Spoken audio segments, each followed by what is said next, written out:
तो hello everyone, this is Nikhil. Welcome to our YouTube channel.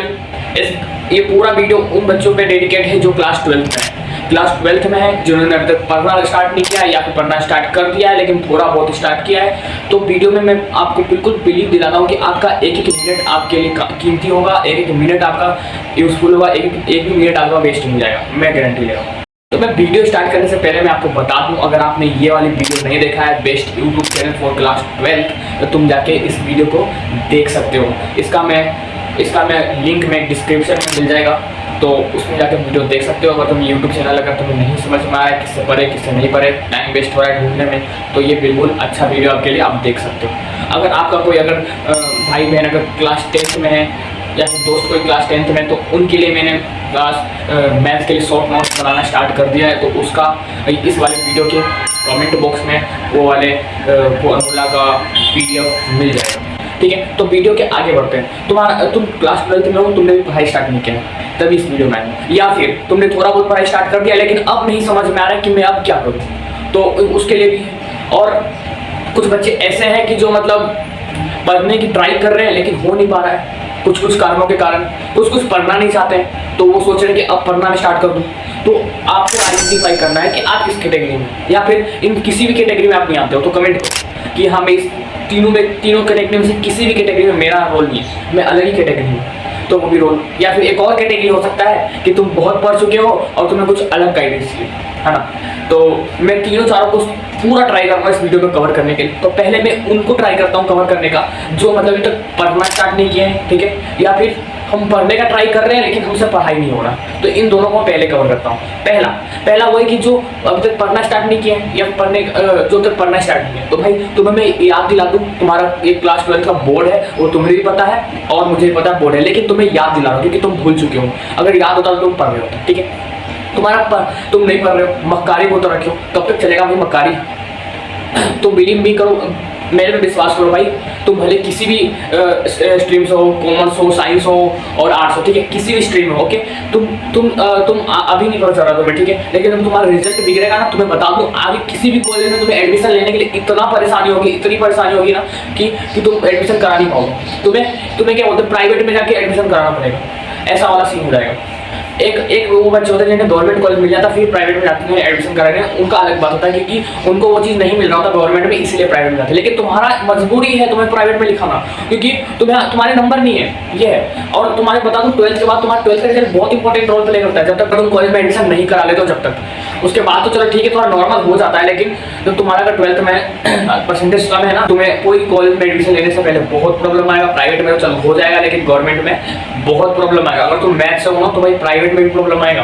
अगर तुम बीटेक वगैरह करने जाओगे ना तो तुम्हें उसमें भी 60% मिनिमम चाहिए ही होता है। तो तुम्हें मैं याद दिला दूं कि मजे में जिंदगी मत काटो, पढ़ाई करने स्टार्ट कर दो। ये 10th मत बिल्कुल समझना कि हम एक दिन पहले पढ़ेंगे तो मेरा सिलेबस कंप्लीट हो जाएगा। तुम्हें भी पता हो 12th का सिलेबस बहुत ज़्यादा है कंपेयर टू 10th का। तुम्हें मैथ की एक्सरसाइज देख लो, आर्ट्स वाले भी रिलेट कर रहे होंगे तुम्हारे हिस्ट्री के, कॉमर्स वाले अकाउंट, तो तुम समझ सकते हो भाई सिलेबस बहुत बड़ा, एक दिन पहले पढ़ के नहीं हो पाएगा। या फिर ये सोचो कि एक महीना पहले पढ़ ले, तो ऐसा बिल्कुल नहीं होगा। एक महीना अगर पहले ही पढ़ सकते थे तो एक महीने का ही कोर्स बनाते हैं ना। ये पूरे एक साल का कोर्स क्यों होता है? अलग अलग सेक्टर होता है, अलग अलग मेथड से चैप्टर कंप्लीट होता है, अलग अलग चैप्टर से अलग अलग तरीकों से मतलब सिलेबस कंप्लीट होता है। ये नहीं कि हम एक बार पढ़ ले बस काम हो जाता है।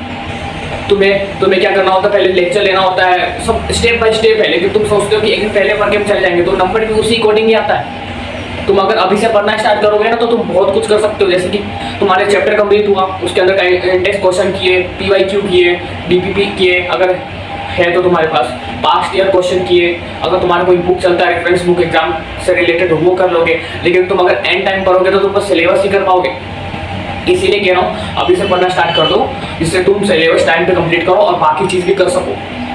ये तो तुम्हारे लिए हो गया जो भाई अभी तक पढ़े नहीं है, वो तुम अपने आंखें खोल लो कि भाई पढ़ना ही पड़ेगा, नहीं तो 12th में रिजल्ट बिगड़ा तो तुम्हारा एडमिशन भी नहीं होने वाला। एडमिशन हो भी जाए तो तुम बहुत मुश्किल से करा पाओगे, वैसा एडमिशन से तुम खुद रिग्रेट पाओगे। क्या मतलब?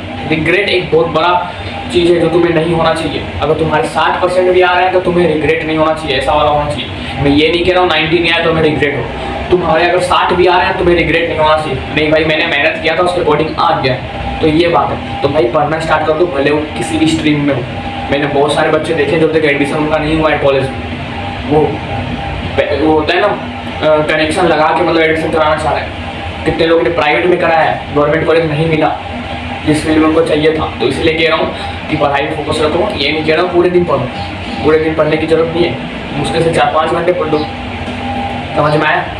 और किसी भी पूरे अगर किसी सब्जेक्ट के ऊपर डेडिकेट वीडियो चाहिए तो मुझे कमेंट में आप बोल सकते हो, ठीक है। सेकंड बच्चे वो हैं जिन्हें पढ़ने का इच्छा नहीं कर रहा, ठीक है। मैं बहुत खुश हूँ कि आप पढ़ने की ट्राई कर रहे हो, ठीक है, लेकिन आप पढ़ नहीं पा रहे हो, ओके। ये तुम्हारा प्रॉब्लम है। मैं बहुत मतलब मुझे अच्छा लग रहा है कि तुमने कम से कम सोचा तो है कि पढ़ाई करना है मुझे, या फिर मुझे पढ़ना चाहिए, या फिर तुम अपने फ्यूचर के लिए मतलब अवेयर हो कि मतलब हम नहीं पढ़ूंगा तो काम नहीं होगा। तो तुम अगर इस चीज़ के लिए अवेयर हो तो मतलब बहुत अच्छे रास्ते पे हो, लेकिन इस रास्ते को और अच्छा बनाना है जिससे तुम और अच्छा कर सको। तो तुम्हें बेसिकली पढ़ने का इच्छा नहीं करना होगा क्योंकि तुम बहुत टाइम बाद पढ़ना स्टार्ट किए होंगे,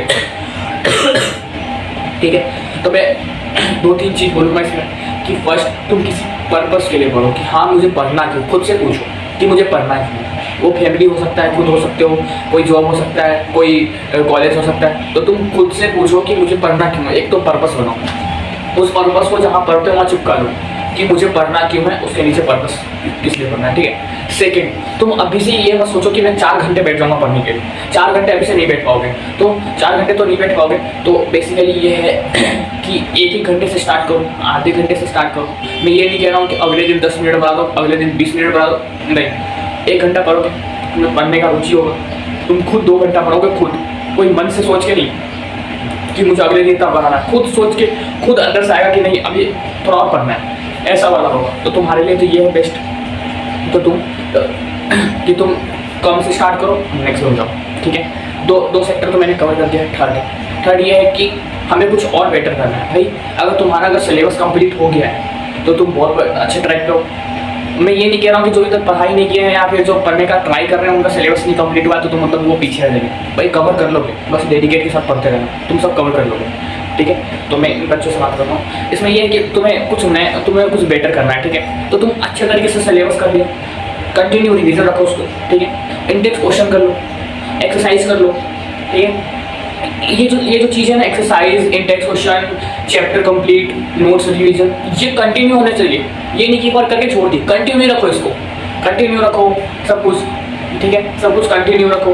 फिर उसके बाद तुम PYQ पे आओ, PYQ भी कंटिन्यू रखो। मतलब तुम जो कर रहे हो कंटिन्यू रखो। अगर ये सब चीज़ कंप्लीट हो जाता है तभी तुम आगे बढ़ना। जैसे कि PYQ हो गया तो हम उसके आगे देखेंगे कि कोई रेफरेंस बुक हो तो उससे कर लें। तो कुल मिला के तुम्हारा पर्टिकुलर यही है कि पहले तुम्हारा syllabus complete, intake question, exercise, PYQ, ये तुम्हारा बिल्कुल बेस्ट है। और एग्जाम्पल वगैरह अंदर हो गया, ये तो तुम फर्स्ट करो। अगर इससे भी तुम्हारा सब कुछ हो जाता है, ये सब चीज़ हो गया, रिविजन कंटिन्यू रखो, अभी बैठना नहीं और नए बुक ट्राई करो जो बोर्ड में हेल्प करता है। सैम्पल पेपर लगाओ। बेसिकली मैंने सारे सेक्टर को मैंने कवर कर लिया है कि मतलब अगर इन्हें ये हो रहा है तो इन्हें वो करना चाहिए, इन्हें वो हो रहा है तो इन्हें वो करना। तो एंड यही बोलूँगा कि भाई पढ़ते रहो, कहर मचाते रहो। अगर किसी भी चीज़ की ज़रूरत है तो कमेंट बॉक्स में करो, और वीडियो अगर अच्छा लगा है तो दोस्तों के साथ शेयर करो, खुद लाइक करो, सब्सक्राइब करो, उन्हें भी फॉलो करने के लिए। ऐसे वीडियो इस चैनल पे आते रहेगा। तो भाई मिलते हैं नेक्स्ट वीडियो में, तब तक के लिए ओके बाय।